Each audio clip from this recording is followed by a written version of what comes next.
नमस्ते विद्यार्थी मित्रांनो. बघा, ज्या विद्यार्थ्यांनी 10वी पास आउट झालेले आहेत, अशा विद्यार्थ्यांसाठी ज्या विद्यार्थ्यांना बघा डिप्लोमाला ॲडमिशन घ्यायचं आहे, म्हणजेच पॉलिटेक्निकला ॲडमिशन घ्यायचं आहे, अशा विद्यार्थ्यांसाठी रजिस्ट्रेशनची प्रोसेस ही उद्यापासून सुरू होणार आहे. उद्या म्हणजेच दिनांक 29 मे 2024 पासून तुमची रजिस्ट्रेशनची प्रोसेस सुरू होणार आहे.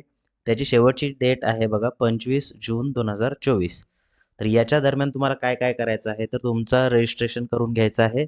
रजिस्ट्रेशन केल्यानंतर तुमचे जे ओरिजिनल डॉक्युमेंट आहेत ते चेक करून घ्यायचे आहेत तुमच्या स्क्रुटनी सेंटरला. आता बघा, याचं रजिस्ट्रेशन करताना तुमची फीस किती राहील, तर ₹400 फीस राहणार आहे ओपन कॅटेगरीसाठी किंवा जे विद्यार्थी महाराष्ट्राच्या बाहेरील आहेत म्हणजेच OMS आहेत अशा विद्यार्थ्यांसाठी. आणि जे विद्यार्थी समजा कॅटेगरीमध्ये आहेत अशा विद्यार्थ्यांना ₹300 रजिस्ट्रेशनची फीस लागणार आहे.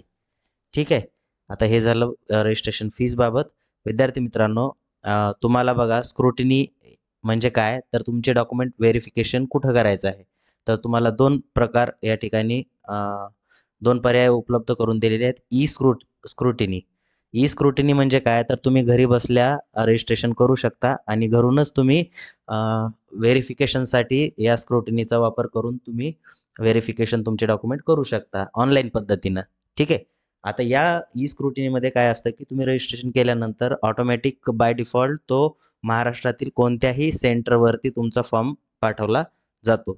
आता त्या ठिकाणी स्क्रुटिनी च्या तिथले जे सर आहेत त्या सरांचा नंबर तुम्हाला त्या ठिकाणी दिला जातो. जर इन केस तुमचा काही प्रॉब्लेम आला, टेक्निकल एरर आला तुमचे डॉक्युमेंट परत चेक करताना, त्यावेळेस तुम्ही त्यांना कॉन्टॅक्ट करून तुमची क्वेरी जी आहे ती सॉल्व्ह करू शकता. त्याच्याबद्दल डिटेल आपण पुढे बघणारच आहे. ठीक आहे. आणि दुसरा पर्याय जो आहे तो बघा प्रत्यक्ष स्क्रुटिनी म्हणजे याला म्हणतो आपण काय म्हणतात स्क्रुटिनी, आणि दुसरी ऑफलाईन म्हणजेच फिजिकल स्क्रुटिनी म्हणतो आपण याला. फिजिकल स्क्रुटिनी म्हणजे काय, तर तुमच्या जवळच्या पॉलिटेक्निकच्या कॉलेजवरती त्या ठिकाणी FC सेंटर असतं. FC म्हणजे काय, तर फॅसिलेशन सेंटर. त्या सेंटरवरती जाऊन तुम्हाला तुमचे ओरिजिनल डॉक्युमेंट हे चेक करून घ्यायचे असतात तिथल्या फॅकल्टीकडनं. ठीक आहे.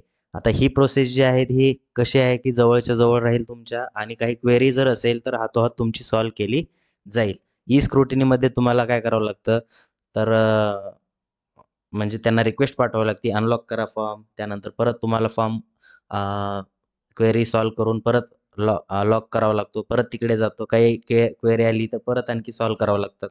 त्यापेक्षा तुमच्या जवळ जर एखादं पॉलिटेक्निकचं कॉलेज असेल आणि त्या कॉलेजवरती जर फॅसिलेशन सेंटर असेल, FC सेंटर जर अवेलेबल असेल, तर त्या ठिकाणी जाऊन तुम्ही तुमचं फॉर्म जो आहे तो कन्फर्म करून घ्यायचा आहे. ठीक आहे. आता काही विद्यार्थ्यांना जर अडचण आली तर माझा कॉन्टॅक्ट नंबर तुम्हाला दिसतच असेल, डिस्क्रिप्शन बॉक्समध्येही दिलेला आहे आणि स्क्रीनवरती पण दिसत असेल. तर त्याच्यावरती तुम्ही मला डायरेक्टली व्हॉट्सअप करू शकता किंवा आपल्या डिस्क्रिप्शन बॉक्समध्ये बघा ग्रुपची लिंक दिलेली आहे. तर तो व्हॉट्सअपचा ग्रुप जॉईन करा. त्याच्यावरती आपण नोटिफिकेशन सगळे टाकणार आहेत. ठीक आहे. बघा, रजिस्ट्रेशनची डेट सांगितली मी तुम्हाला 29 ते 25 जूनपर्यंत आहे. आणि फॉर्म हे चेक करायची पण तेवढीच डेट दिलेली आहे 25 जूनपर्यंत. आपल्याला 29 मेपासून म्हणजेच उद्यापासून तुमचे रजिस्ट्रेशन आणि कन्फर्मेशनची प्रोसेस सुरू होणार आहे. आता उद्या म्हणता तुम्ही, तर आता पहिला दिवस असल्यामुळे मे बी 10 वाजता तर काही सुरू होईल नाही. 11च्या पुढे तुमची रजिस्ट्रेशनची प्रोसेस सुरू होईल.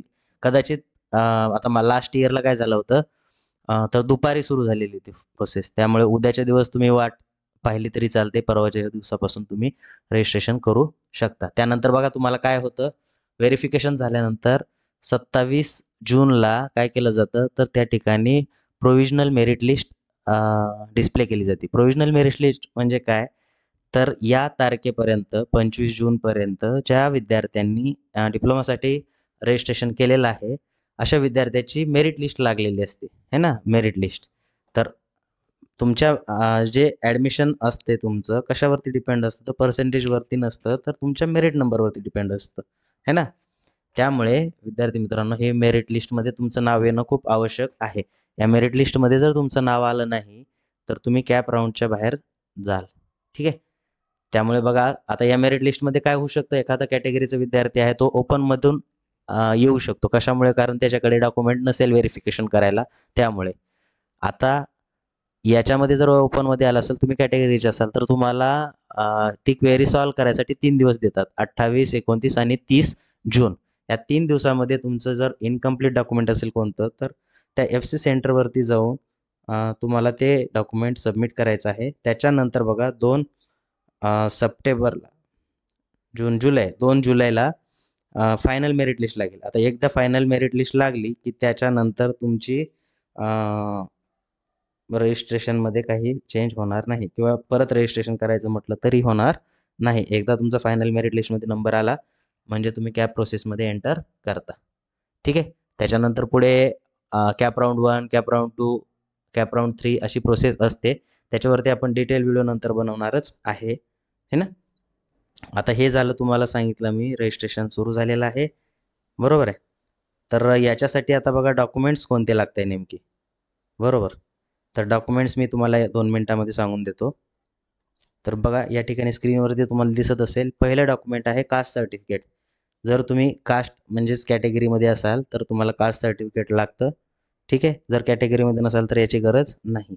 आता कास्ट व्हॅलिडिटी है ना, कास्ट व्हॅलिडिटी हे कोणाला लागतं तर डिप्लोमासाठी लागत नाही, है ना. तर हे लागतं इंजिनिअरिंगसाठी, म्हणून याची काही तुम्हाला गरज पडणार नाही.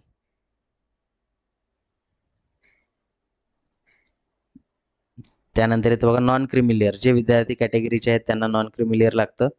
नॉन क्रिमिलियर हे 31 मार्च 2025 पर्यंत व्हॅलिड असायला हवं. आता नॉन क्रिमिलियर SC कॅटेगरीसाठी, SC किंवा ST कॅटेगरीसाठी लागत नाही. अदर जेवढे काही कॅटेगरी असतील त्या सर्वांना नॉन क्रिमिलियर लागतं, है ना. SC STला लागणार नाही आणि ओपन कॅटेगरीला एक लागणार नाही.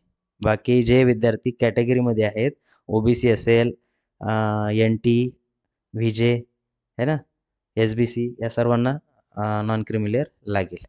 त्यानंतर बघा नॅशनॅलिटी सर्टिफिकेट आणि डोमेसाईल सर्टिफिकेट. आता नॅशनॅलिटी आणि डोमेसाईल सर्टिफिकेट हे आवश्यक असतं, पण एखाद्याच्या लिव्हिंगवरती म्हणजेच TCवरती जर भारतीय लिहिलेलं असेल किंवा नॅशनॅलिटी इंडियन लिहिलेलं असेल तर नॅशनॅलिटीची गरज पडत नाही. आणि अधिवासमध्ये बघा डोमेसाईल महाराष्ट्राचा जर उल्लेख असेल, तुमच्या जन्मस्थळ असतं ना, त्या ठिकाणी महाराष्ट्रातील जन्मस्थळ म्हणून जर उल्लेख असेल तर त्या ठिकाणी तुम्हाला डोमेसाईलची पण गरज पडत नाही. बट आता वेळ आहे तर डोमेसाईल आणि नॅशनॅलिटी सर्टिफिकेट तुम्ही एकदा काढून घ्या, है ना. त्यानंतर लागतं इन्कम सर्टिफिकेट. आता इन्कम सर्टिफिकेट हे TFWS योजनेअंतर्गत प्रवेश घेऊ इच्छिणाऱ्या उमेदवाराला लागत असतं, म्हणजे अपलोड करायला. आणि बाकी सर्व विद्यार्थ्याला इन्कम सर्टिफिकेट लागतंच, कारण त्या ठिकाणी आपण रजिस्ट्रेशन करताना तुम्हाला त्या इन्कमची रेंज जी आहे ती मेन्शन करावी लागते. त्यामुळे इन्कम सर्टिफिकेट पण लवकरात लवकर काढून घ्या.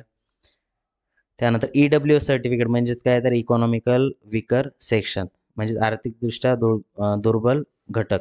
आता ह्या प्रवर्गातील जे लोक असतील त्यांच्या साठी ते सर्टिफिकेट लागेल. आता हे ओपनचे कॅटेगरीचे जे विद्यार्थी आहेत आणि त्याचं इन्कम 8 लाखापेक्षा कमी आहे अशा पॅरेंट असतील तर त्या पॅरेंटच्या नावाचं EWS सर्टिफिकेट मिळत असतं. याच्यामध्ये वेगवेगळ्या कंडिशन्स आहेत की शेती काहीतरी जास्त नसायला हवी, प्लॉट नसायला पाहिजे, है ना. तर जर तुम्हाला EWS सर्टिफिकेट भेटत असेल तर EWS मधनं तुम्ही फॉर्म भरू शकता. आता EWSचा फायदा हा होतो की बघा जेवढ्या काही जागा असतील त्याच्यात 10% जागा ह्या EWS साठी राखीव ठेवलेल्या असतात. आता त्या जागेमध्ये दुसरं कोणालाही ॲडमिशन मिळत नाही. त्यानंतर बघा PWD पर्सन विथ डिसॅबिलिटी, म्हणजे जे विद्यार्थी दिव्यांग आहेत अशा विद्यार्थ्यांचं जर सर्टिफिकेट असेल तर त्या विद्यार्थ्याला ते सर्टिफिकेट लागतं. ठीक आहे. त्यानंतर बघा डिफेन्स म्हणजे ज्या विद्यार्थ्यांचे वडील किंवा आई या दोघांपैकी एक किंवा दोघेही जर डिफेन्समध्ये असतील अशा विद्यार्थ्यांना डिफेन्सच्या जागा मिळतात. आता काही प्रत्येक कॉलेजला आय थिंक 1 किंवा 2 जागा या डिफेन्स कॅन्डिडेटसाठी राखीव ठेवलेल्या असतात. त्यानंतर बघा आधार नंबर लागतो तुमचा आणि बँकेमध्ये आधार नंबर लिंक असायला हवा, जेणेकरून तुमची स्कॉलरशिप जी आहे ती तुमच्या खात्यामध्ये जमा होईल. ठीक आहे. त्यामुळे जर बँकेचं खातं काढलेलं नसेल तुम्ही किंवा काढलेलं असेल तर त्याला आधार कार्ड जर लिंक नसेल तर लवकरात लवकर करून घ्यावे. ठीक आहे. आता जे वर्किंग प्रोफेशन्स आहेत किंवा त्यांना NOC सर्टिफिकेट लागत असतं. जर तुम्ही इलिजिबल असाल तर त्या ठिकाणी ते सादर करू शकता. ठीक आहे. आता याच्यातील बघा सर्व काही डॉक्युमेंट जे आहेत यात मेन डॉक्युमेंट कोणतं आहे, सर्व विद्यार्थ्याला लागणार तर आधार नंबर, लिंक असणारं बँकेचं अकाउंट, त्यानंतर उत्पन्नाचं सर्टिफिकेट म्हणजेच इन्कम सर्टिफिकेट, ओपन कॅटेगरीसाठी सांगतोय, नॅशनॅलिटी आणि डोमेसाईल, आणि तुम्हाला लागते TC लिव्हिंग लागते कधी ॲडमिशन घेताना. आता रजिस्ट्रेशन करताना लिव्हिंगची गरज पडणार नाही. ठीक आहे. तर एवढे डॉक्युमेंट तुम्हाला लागणार आहेत विद्यार्थी मित्रांनो. जर तुम्हाला या व्यतिरिक्त आणखी काही तुमच्या मनामध्ये डाऊट असेल तर तुम्ही कमेंट बॉक्समध्ये तसं मेन्शन करू शकता. तसेच आपल्या डिस्क्रिप्शन बॉक्समध्ये दिलेला व्हॉट्सअपचा ग्रुप पण तुम्ही जॉईन करायचा आहे, जेणेकरून इथून पुढे मी तुम्हाला रजिस्ट्रेशन कसं करायचं, त्याचं व्हेरिफिकेशन कसं करायचं, घरी बसल्या बसल्या तुम्हाला मी सगळी प्रोसेस सांगून देईल. ठीक आहे. तर भेटूया आपण पुढच्या व्हिडिओमध्ये. थँक्यू.